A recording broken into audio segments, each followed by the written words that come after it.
In the previous chapter, it was mentioned that a more detailed story of the Prior Admiral iron well would be given later, so here it is.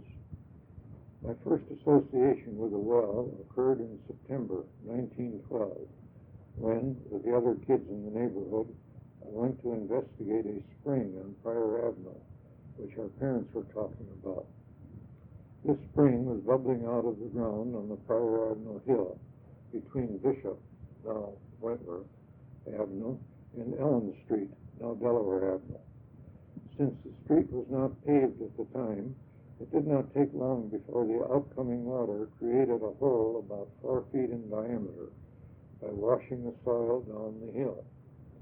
Even though the hole was on the side of the road, it did create a hazard, in addition to creating a mess, as the water ran down the dirt road to a sewer at the foot of the hill.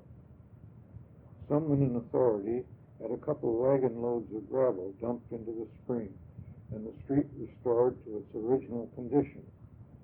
This state of affairs did not last very long, as another spring made its appearance a short distance east of the original one.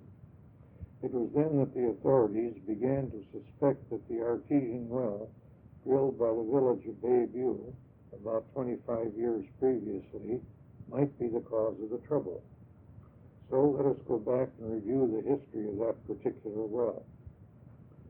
When the village of Bayview was formed from the town of Lake Territory in May 1879, one of the first concerns of the village fathers was that of fire protection. Water to fight fires was available only from Lake Michigan, the Kinnickinnick River, Deer Creek, and private wells.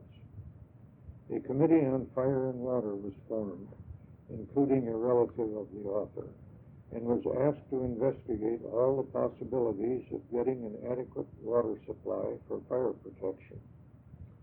In their report, the committee noted that the city of Southport, now Kenosha, had found plenty of artesian water at a depth of 1,500 feet.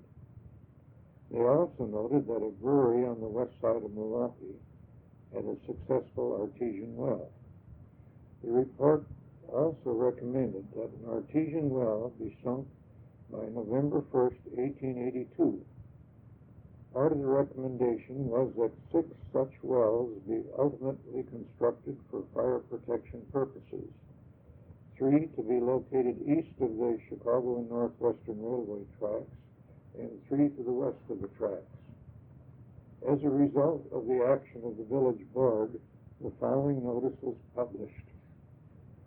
Proposals wanted from responsible bidders, accompanied by plans and specifications for the boring and completion of 1 or more 4-inch, 5-inch, or 6-inch artesian wells in the village of Bayview, Milwaukee County, Wisconsin. Proposals to be in the hands of the village clerk on or before July 28, 1882. The village reserves the right to reject any and all plans and proposals. John Millington, village clerk.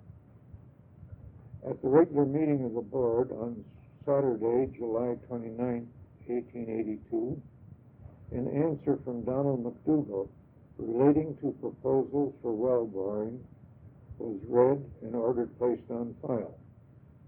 Also, proposals from Frank C. and William A. Gray, well contractors, for the boring and completing of 1 or more 4, 5, or 6-inch artesian wells in the village of Bayview were read and referred to the Committee on Fire and Water.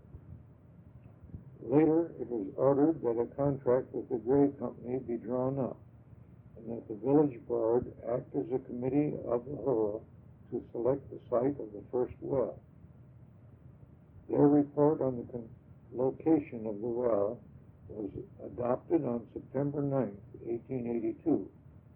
The contract for the boring of the well included the following items. Well to be not less than 1,200 feet deep, not less than 6 inches in diameter, ready by December 31st, 1882. well may go to a depth of 1,500 feet, if desired by village. Evidently, there had been some discussion about the contractor furnishing a bond, but that requirement was rescinded. There seemed to be no doubt about a successful outcome of the project, because on November 4th, 1882, the street commissioner was ordered to provide a water course made of 2-inch planks from the artesian well to Deer Creek for the runoff of the probable water. By January 13, 1883, the Committee on Fire and Water reported that the well was already 1,500 feet deep, and the time for completion of the boring had been extended to March 31st, 1883. On January 27, 1883, authority was granted to continue drilling beyond the 1,500-foot depth. 3 days later, sufficient water was reached at 1,551.5 feet, and the drilling was discontinued. About a month later, on February 24, 1883, the report of the Committee on Fire and Water included the following items. 1. Well is completed. 2. Drilled 1,550 feet deep. A. Drilled 5 inches and then reamed to 6 inches for a depth of 1,300 feet. The last 250 feet is 5-inch diameter. 3. Free from leakage. 4. Pressure of 50 pounds per square inch. 5. Cost $3,507.30. In interpreting the cost figure, it should be mentioned that the well contractors furnished the labor, but the village supplied the necessary piping. Since the well was delivering water in sufficient quantity, the committee had the water analyzed by 2 independent laboratories. J.E. Siebel, an analytical chemist from Chicago, gave a detailed description of minerals the water contained, together with their amounts. His analysis was summarized as follows. Hardness is 3 times that of Lake Michigan water, is unsuitable for washing and cooking, but is preferable for drinking. Total minerals per wine gallon is 40,193 grains. Gustavus Bode, an analytical and manufacturing chemist, made a separate analyses for water taken from the 1,200 and 1,500 foot depths and reported results similar to those of J.E. Siebel given above. The Committee on Fire and Water was then ordered to make recommendations as to what water mains were to be installed and also how to pay for them. On April 21st, 1883, the report of the committee was re-referred to them for consultation with the village engineer on the formulation of a master plan for laying the mains. It appears that little action was taken after the well came in. There was a movement in the village to become part of the city of Milwaukee, in which case fire protection, water supply, and sewage disposal for the area would be problems the city of Milwaukee would have to contend with. Originally, the fire hose, to be used in conjunction with the well, was stored in a shed on the adjacent James Hodge property. On December 1st, 1883, Mr. Hodge was paid $3 for the lease of ground on which the hose shed stood from April 1st, 1882 until December 1883. At that time, the shed was moved to the school grounds 1 block north on Bishop Avenue. On September 1st, 1886, the village voted to become part of the city of Milwaukee, and the union legally took place 30 days after the passage of the resolution. Quoting from the minutes of the village board, the said territory described in Section 1 of this ordinance subject to change of boundary, shall constitute and be known as the 17th Ward of the City of Milwaukee. Also, all property owned by the village was transferred to the City of Milwaukee. Presumably, that includes the artesian well. Nothing more is heard of the well until it made its presence known 26 years later, when it burst forth from the hillside about 200 feet west of the original well. One can only surmise that the well casing furnished by the village eroded, thus allowing water to escape. This required that a new casing be installed to stop the escape of water. If memory serves me correctly, the derrick used in replacing the pipe bore the name F. Ray, so evidently the original company was still in business. Upon completion of the new project, a standard type drinking fountain, or bubbler, was installed at the site of the well. Soon the familiar shaped bubbler head was eliminated so that thirsty householders could slip a rubber hose over the feed pipe and thus fill their gallon jugs to transport the water to their homes. This source of drinking water was extremely popular in 1916, when an epidemic of intestinal influenza was sweeping the city. Remember that the sewage disposal plant on Jones Island did not go into operation until 1925. People were more than willing to taste iron in the well water rather than endure the taste of chlorine in the city water.